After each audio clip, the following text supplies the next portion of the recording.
স্বামী ভূতেশানন্দ মহারাজ বলছেন, ভক্ত ও জ্ঞানীর দৃষ্টিভঙ্গির মধ্যে পার্থক্য আছে। ভক্তের দৃষ্টিতে ভক্ত যা কিছু দেখে সবই সুন্দর দেখে। জ্ঞানীর দৃষ্টিতে জ্ঞানী যা কিছু দেখেন সবই ব্রহ্ম। নদীর জল সমুদ্রে পড়ল, সে সমুদ্র হলো, কিন্তু নদীর জল সমুদ্র হলো না। গঙ্গার জল যেমন সমুদ্রে গিয়ে পড়লে সমুদ্র হয়ে যায়, মানুষই তেমনই ভগবানে মিশে যেতে পারে। তাতে বিলীন হয়ে গেলে মানুষ রূপ ক্ষুদ্রত্ব তারা থাকে না। যে ভগবানকে ভক্তি করে, তাঁর ভজনা করে, তাঁর নাম গুণগান করে, সে হলো ভক্ত। যে ভগবৎ স্বরূপ রূপে নিজেকে জানে, সে কাকে ভক্তি করবে? যার দ্বারা সূর্যের গতিপথ নিয়ন্ত্রণ হচ্ছে, তার দ্বারাই পৃথিবীর গতিপথ নিয়ন্ত্রণ হবে। ঈশ্বরই সব নিয়ন্ত্রণ করছেন।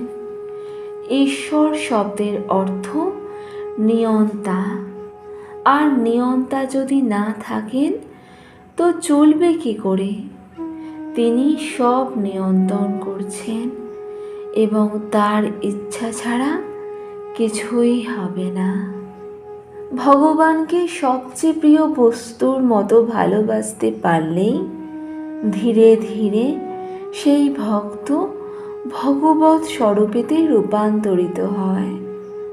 এই কাহিনীর আগে থেকে বিশ্বাস না থাকলে ভক্তের সাধনে প্রবৃত্তি হয় না, আর সাধনে প্রবৃত্তি হয়ে তারপর সাধন পথে যত এগোবে তত তার বিশ্বাসও দৃঢ় হতে থাকবে এবং সেই বিশ্বাসই পরে তার ঈশ্বরানুভূতিতে পরিণত হবে। মহারাজ বলছেন, ভগবান লাভ কথাটির অর্থ ভগবানের স্বরূপকে জানা এবং তার সঙ্গে ঘনিষ্ঠ সম্বন্ধ অনুভব করা এবং ধীরে ধীরে তাঁর ভাবেতে রূপান্তরিত হওয়া। ভগবানকে জানার অর্থ কী? জানা বলতে তার স্বরূপ সম্বন্ধে দৃঢ় ধারণা করা, তাকে সর্বদা স্থির চিত্তে চিন্তা করা আর চেষ্টা করা যাতে তার গুণাগুলি ধীরে ধীরে আমাদের মধ্যে প্রতিভাত হয়। তাকে জানা মানে তাকে আত্মীয় রূপে জানা। তিনি আমাদের প্রিয়, স্নেহময় পিতা, স্নেহময় মাতা। এইভাবে মহারাজ বলছেন ভগবানকে কিভাবে পাওয়া যায়। মহারাজ বলছেন, তাঁকে পাওয়ার তীব্র আকাঙ্ক্ষা নিয়ে জপ ধ্যান করলে পাবে।